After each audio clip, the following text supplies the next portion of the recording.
साथियों नमस्कार। आज एक बार फिर ऐसी स्थिति हम सभी के सामने बन गई है कि हमें अपने हक के लिए, न्याय के लिए मैदान में आना जरूरी है।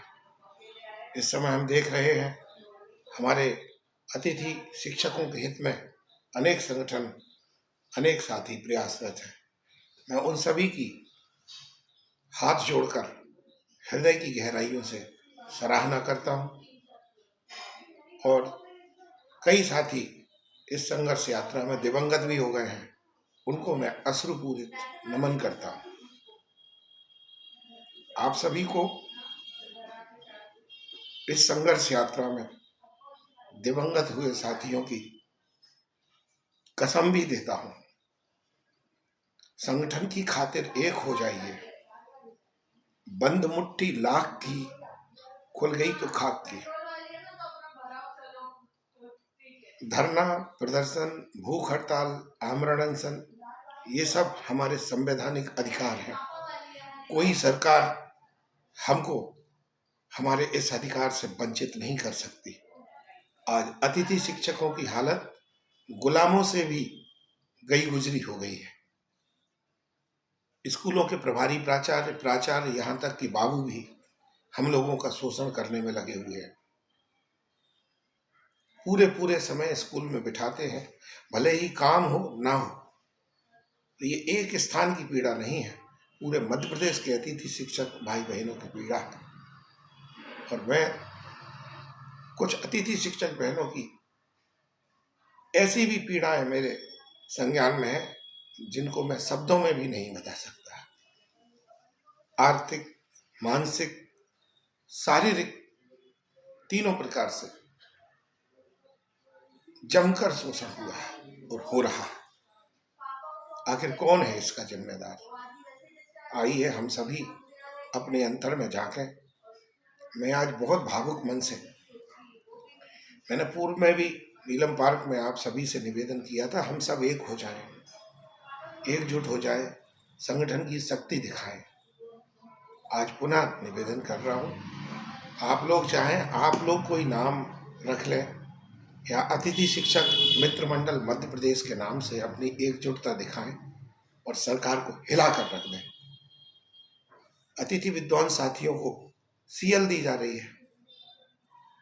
आज उनकी स्थिति जो नियमित प्रोफेसर है उनके जैसी हो गई है, क्योंकि उनको सीएल की सुविधा दी गई है ताकि वे भी आवश्यक कार्य पड़ने पर या घर में किसी सदस्य की मृत्यु होने पर अपने परिवार वालों का साथ रह सके, छुट्टी ले सके।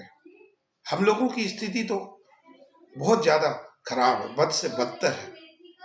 चाहे हमें बुखार हो, चाहे हमारी माँ मर जाए, चाहे हमारे पिताजी मर जाए, चाहे भाई मर जाए, चाहे हम खुद पीड़ित हों किसी समस्या से, चाहे हमारा एक्सीडेंट हो जाए।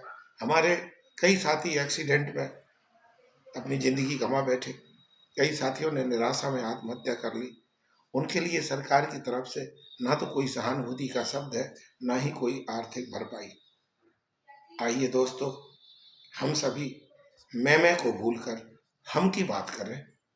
हम में शक्ति है, हम में ताकत है, हम में क्षमता है, हम में ऊर्जा है, हम में उत्साह है।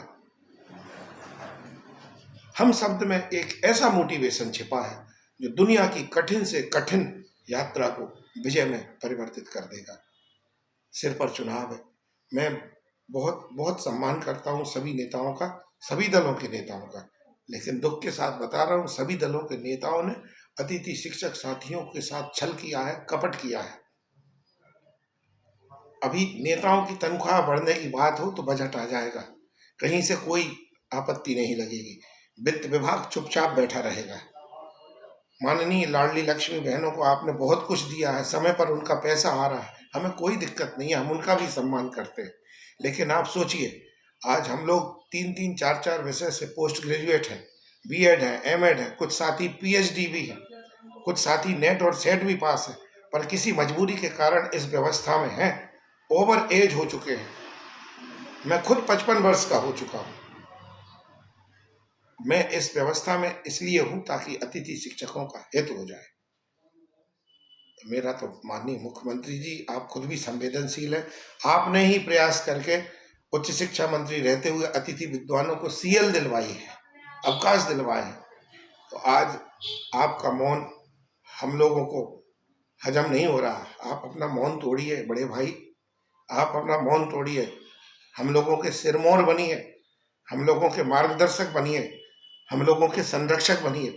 पूर्व मुख्यमंत्री जी ने बहुत अच्छी भावना से महापंचायत बुलाई थी, मैं उनका भी आभारी हूँ, पर मैं आपका, उनका, आदरणीय सिंधिया जी का टाइगर वाला रूप देखना चाहता हूँ। आपने ही कहा शिक्षक राष्ट्र का निर्माता होता है। आप बताइए, हम लोगों को 5-5, 6-6 महीने मानदेय नहीं मिलता, और मैं परमानेंट जो प्रभारी हैं, परमानेंट प्राचार्य हैं, वे इतना आर्थिक शोषण करते हैं हम लोगों का कि आर्थिक नुकसान करते हैं। खुद 4-4, 5-5 दिन स्कूल नहीं आते, इकट्ठे साइन करते हैं, अपने रजिस्टर छिपा कर रखते हैं, अतिथियों का शोषण करने में नंबर 1 है। ऊपर से तर्क देते हैं कि जब उनको शासन नहीं दे रहा तो हम क्यों दें, हम क्यों उनसे सहानुभूति रखें। ये एक प्रभारी के शब्द है, मेरी शब्दों की मर्यादा है। मेरा आप सभी के माध्यम से, सभी संगठनों के माध्यम से, मैं किसी का नाम नहीं लेना चाहता, सभी मेरे बहुत सम्माननीय हैं, बहुत आदरणीय हैं।